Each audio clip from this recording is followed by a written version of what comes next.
Welcome again to Joe Stunner Boxing. An old-looking Robbie Davies Jr. squeaks by an older-looking Javier Fortuna, wins a decision. The referee was the sole arbiter. This was over in Belfast at the Odyssey Arena, and Davies Jr. is now 35. I think Fortuna's the same age. Davies came in with 23 wins, 15 by knockout or stoppage, and 5 defeats, 2 by stoppage. And he was in a bloodbath with Sergey Lipinets. This was earlier this year, back in May. And he was floored 3 times, but he showed an awful lot of guts to hang in there. Lipinets came in with 17-3-1 at the time.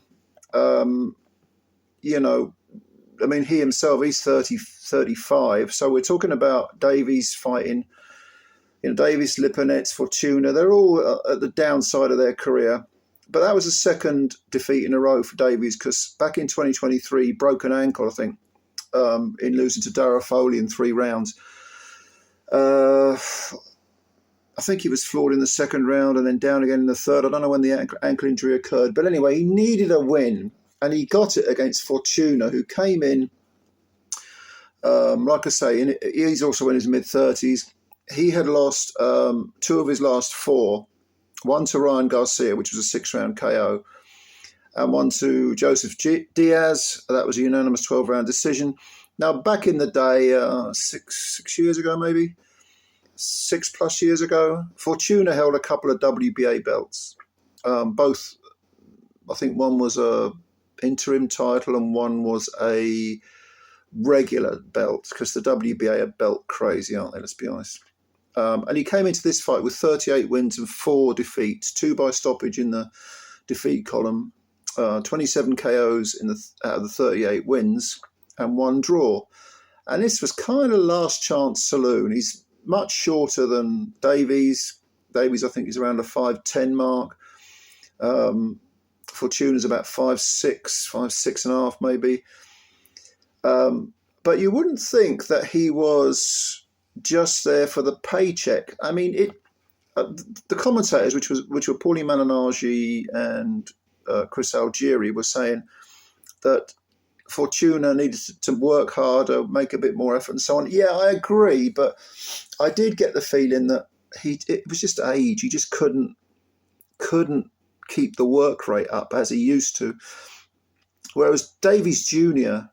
seemed to have a bit more left. Now, Davies Jr., this by the way, wasn't a particularly entertaining fight. It was scrappy. It was very stop-start, lots of mauling, lots of grabbing and holding.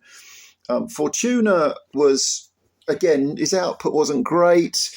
For the most part, I think he was coming off maybe a half punch, a half step behind Davies Jr. But Davies Jr. also has seen better days. And it was an ugly matchup of styles, but what makes me sort of go beyond that and think maybe Davies Jr. doesn't quite have what he had left is that even though he was winning this fight in the 10th and final round, despite all this mauling and stop-start action, and I think it was the 10th round, it might have been the one before, but I think it was the 10th, his nose, it did have damage before the 10th actually, but it was really got worse. And in the 10th round, there's blood smeared all over his face. Now, he had this nose badly damaged, punched across the side of his face in the previous fight with Lipinets. And I don't know whether it was that or whether it was just the fact that he was lulled into a sense of, there was no rhythm to the fight. He couldn't get any kind of output going, even though he was trying to throw punches, and then they grab and hold. But suddenly he got clipped with about a minute left, maybe. And Fortuna, they sort of bundled into the corner again. It was very untidy. And Fortuna suddenly got Davies on the floor, and it was considered a knockdown. The referee counted it as a knockdown. Davies got up, he was like, "What the hell are you talking about?" I was obviously just bundled over. To be honest, it might have been the case. But what the giveaway was, he didn't look steady. His legs didn't look steady. And I don't know whether it was a particular punch that I didn't see, because I haven't watched this back. I'm doing this video 5 minutes after the fight's finished. I don't know whether it was a punch I didn't see, but the commentators didn't seem to see much either. But Davies was definitely hurt. And he got up, but his legs still didn't really look there. And this, to me, is kind of a giveaway that the miles on the clock are catching up with him. Because Fortuna, I mean, he's got 27 stoppages in 38 wins, but he's not really a one-punch banger. He was a good fighter at, I mean, this was at welterweight. This was down at 140 and lightweight, and 135. He was a much better fighter. At lightweight, he took Robbie Easter Jr. This was back in 2018 to a split decision loss. And I think, like I say, he picked up somewhere along the line. He picked up a couple of WBA belts as well. So he's clearly seen much better days. But even though it was kind of like, you got the impression Davies had a little bit more left, but you got the feeling that Fortuna, even though he couldn't, he desperately wanted to, if you know what I mean. He was trying to push forward, and Davies was able to hold him off, but couldn't really clip him and hurt him.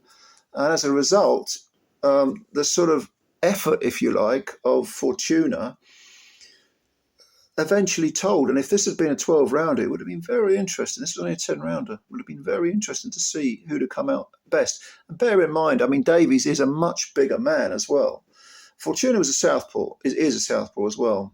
So I don't know if that gave Davies problems, but the styles just didn't mesh. So I don't know. I don't know what Davies has got left. He's now, 24 wins, 15 KOs with 5 defeats. He's got himself a win that keeps his career alive, I suppose. By the way, it was 95-94. So the knockdown was a 10-8 in the final round for Fortuna. So it was 6-4 in rounds. That sounds about right. I thought Davies won 6-4, 7-3, maybe. Yeah, I could live with a 7-3 even, but it was just the fact that Davies didn't seem to have. He couldn't seem to turn the screw. You know what I mean? Against a guy who was willing but looked older than even he did.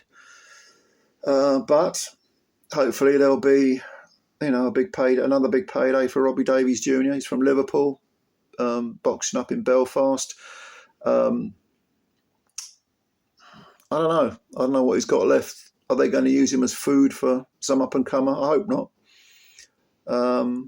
As for Fortuna, he'll probably carry on. This is his 5th defeat. He'll probably carry on collecting paychecks as a gatekeeper type.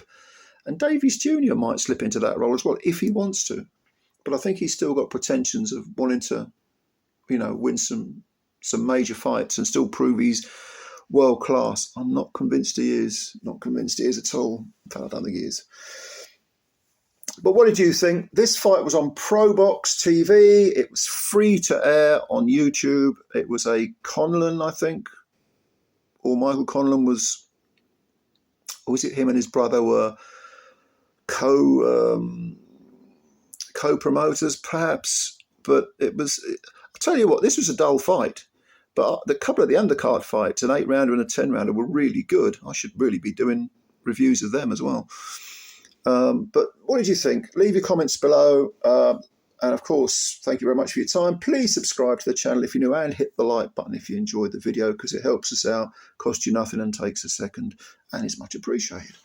All right, ladies and gentlemen, thank you very much for your time, and bye for now.